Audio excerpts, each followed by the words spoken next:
ଏହି ଭିଡ଼ିଓରେ ଆମେ ବିଦ୍ୟୁତ ସୁଇଚ୍ ବିଷୟରେ ଆଲୋଚନା କରିବା। ଠିକ୍ ଅଛି।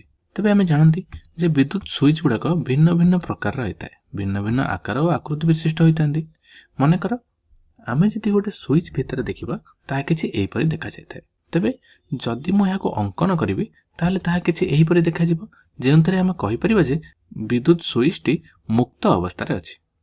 ତେବେ ଯଦି ମୁଁ ଏହି ସୁଇଚ୍ର ଗୋଟେ ପ୍ରାନ୍ତକୁ ଅନ୍ୟ ପ୍ରାନ୍ତରେ ସଂଯୁକ୍ତ କରିଦେଉଛି କିଛି ଏହିପରି, ତାହେଲେ ମୁଁ କହିପାରିବି ଯେ ବିଦ୍ୟୁତ ସୁଇଚ୍ଟି ମୁଦିତ ଅବସ୍ଥାରେ ଅଛି।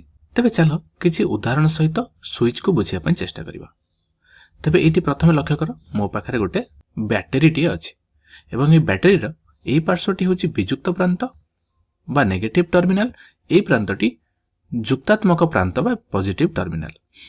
ବର୍ତ୍ତମାନ ମୁଁ ଏହି ବ୍ୟାଟେରୀ ସହିତ ଗୋଟିଏ ପରିବାହୀ ସଂଯୁକ୍ତ କରୁଛି। ମନେକର ଏଇଟା ଗୋଟେ ବିଦ୍ୟୁତ ବଲ୍ବ ଏବଂ ବଲ୍ବ ସହିତ ଏକ ପରିବାହୀ ସଂଯୁକ୍ତ କଲି ଏବଂ ଏଇ ଜାଗାରେ ମୁଁ ଏକ ସୁଇଚ୍ଟେ ଲଗାଉଛି ଏବଂ ସୁଇଚ୍ ଲଗାଇବା ଫଳରେ ମୁଁ କ'ଣ ଦେଖିଲି ନା ଏହି ସୁଇଚ୍ଟି ବର୍ତ୍ତମାନ ମୁକ୍ତ ଅବସ୍ଥାରେ ଅଛି ବା ସୁଇଚ୍ଟି ବନ୍ଦ ଅଛି। କିନ୍ତୁ ଯେତେବେଳେ ମୁଁ ଏହି ସୁଇଚ୍ଟିକୁ ଯୋଡ଼ିଦେବି ସେତେବେଳେ କ'ଣ ହେବ ନା ବଲ୍ବଟି ଜଳିବାକୁ ଲାଗିବ। ଏଇଠି ତୁମେ ଦେଖିପାରୁଥିବ। ତେବେ ଏହି ବିଦ୍ୟୁତ ବଲ୍ବଟି ବା ବିଜୁଳି ବତୀଟି ଜଳିଲା କ'ଣ ପାଇଁ?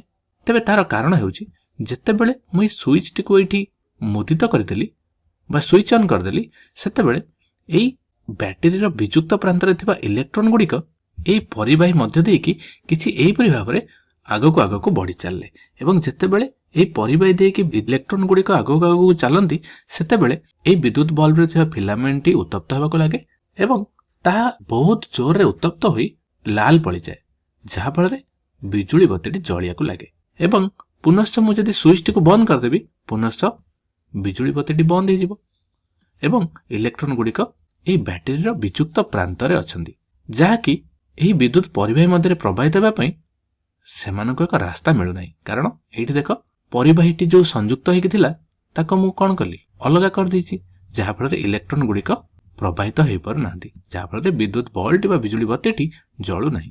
ଯେତେବେଳେ ମୁଁ ଏହି ସୁଇଚ୍ଟିକୁ ମୁଦିତ କରିଦେଉଛି ସେତେବେଳେ ପୁନଶ୍ଚ ବଲ୍ବଟି ଜଳିବାକୁ ଲାଗୁଛି। ତାହେଲେ ଆମେ କହିପାରିବା ଯେ ଏହି ଇଲେକ୍ଟ୍ରନ୍ ଗୁଡ଼ିକ ଯେତେବେଳେ ପରିବାହୀ ମଧ୍ୟ ଦେଇ ଗତି କରିଥାନ୍ତି, ସେତେବେଳେ ବିଦ୍ୟୁତ ବଲ୍ବଟି ବା ବିଜୁଳି ବତୀଟି ଜଳିବା ପାଇଁ ଲାଗେ ଏବଂ ଏହି ଇଲେକ୍ଟ୍ରନ୍ ଗୁଡ଼ିକ ଏହି ପରିବାହୀର ବିଯୁକ୍ତ ପ୍ରାନ୍ତରୁ ଯୁକ୍ତ ପ୍ରାନ୍ତ ଦିଗରେ ପ୍ରବାହିତ ହେଉଥାନ୍ତି। ତାହେଲେ ଏହି ଦିଗରେ ଆମେ କହିପାରିବା ଇଲେକ୍ଟ୍ରନ୍ ଗୁଡ଼ିକ ଯଦି ପ୍ରବାହିତ ହେଉଛି, ତାହେଲେ ବିଦ୍ୟୁତ ସ୍ରୋତ ଆମର ତାର ବିପରୀତ ଦିଗରେ ପ୍ରବାହିତ ହେଉଥାଏ, କିଛି ଏହି ଦିଗରେ। ଏଠି ତୁମେ ତୀର ଚିହ୍ନରୁ ଲକ୍ଷ୍ୟ କରିପାରୁଥିବ, ବିଦ୍ୟୁତ ସ୍ରୋତର ଦିଗ ଏହିପରି ହୋଇଥାଏ। ତାହେଲେ ଆମେ କହିପାରିବା ଯେ ଏକ ସୁଇଚ୍ ହେଉଛି ଏକ ଯନ୍ତ୍ର ଯାହାକି ବିଦ୍ୟୁତ ପରିପଥକୁ ସଂଯୁକ୍ତ କରେ ଏବଂ ଯେତେବେଳେ ଆମେ ସୁଇଚ୍ଟିକୁ ମୁଦିତ କରିଦିଅନ୍ତି ସେତେବେଳେ ବଲ୍ବଟି ଜଳିବାକୁ ଲାଗେ। ଠିକ୍ ଅଛି।